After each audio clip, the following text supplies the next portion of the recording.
കടലിന്റെ ആവാസ വ്യവസ്ഥയെയും കടലിലെ മണലും ധാതുസമ്പത്തുകളും കൈക്കലാക്കാനുള്ള കോർപ്പറേറ്റുകളുടെ തീരുമാനത്തിന്റെ ഭാഗമായി നടപ്പിലാക്കുന്ന ബ്ലൂ ഇക്കോണമി നയത്തിനെതിരെ ശക്തമായ സമരപരിപാടികൾ ആരംഭിക്കുമെന്ന് പി ചിത്തരഞ്ജൻ എം.എൽ.എ പറഞ്ഞു.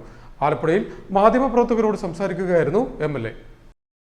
കടലിന്റെ ആവാസ വ്യവസ്ഥയെയും കടലിലെ മണലും ധാതുസമ്പത്തുകളും കൈക്കലാക്കാനുള്ള കോർപ്പറേറ്റുകളുടെ തീരുമാനത്തിന്റെ ഭാഗമായി നടപ്പിലാക്കുന്ന ബ്ലൂ ഇക്കോണമി നയത്തിനെതിരെ ശക്തമായ സമരപരിപാടികൾ ആരംഭിക്കുമെന്ന് പി ചിത്തരഞ്ജൻ എം.എൽ.എ. പറഞ്ഞു. ആലപ്പുഴയിൽ മാധ്യമപ്രവർത്തകരോട് സംസാരിക്കുകയായിരുന്നു അദ്ദേഹം. ഈ മാസം 11-ന് പ്രതിഷേധ സൂചകമായി കൊച്ചിയിൽ സമരം നടത്തുവാനും ജനുവരി 17-ന് സംസ്ഥാനത്തെ എല്ലാ കേന്ദ്ര ഗവൺമെന്റ് ഓഫീസുകളുടെ മുന്നിലും മത്സ്യത്തൊഴിലാളികളുടെ നേതൃത്വത്തിൽ മാർച്ചും ധർണയും സംഘടിപ്പിക്കും. തുടർന്ന് ഫെബ്രുവരി 28, മാർച്ച് 1 തീയതികളിലായി രാജ്ഭവന് മുന്നിൽ സത്യാഗ്രഹ സമരം സംഘടിപ്പിക്കുമെന്നും ചിത്തരഞ്ജൻ പറഞ്ഞു.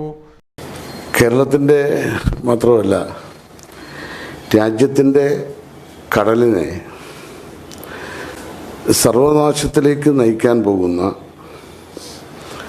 ധാതു ഖനനം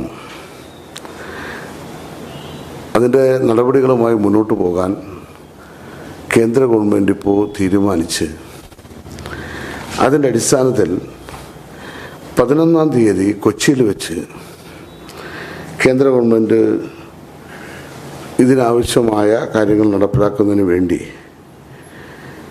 ഒരു മീറ്റ് സംഘടിപ്പിച്ചിരിക്കുകയാണ്. അതിൻ്റെ പത്രപരസ്യം ഇപ്പോൾ വന്നിട്ടുണ്ട്.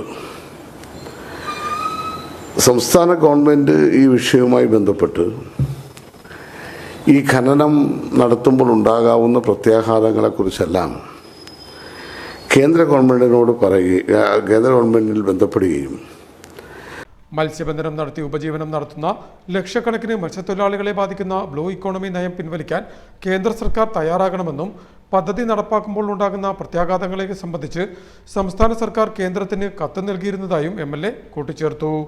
കേരള സംസ്ഥാന മത്സ്യത്തൊഴിലാളി ഫെഡറേഷൻ CITU ജില്ലാ സെക്രട്ടറി C. ശ്യാംജിയും എം.എൽ.എയോടൊപ്പം ഉണ്ടായിരുന്നു.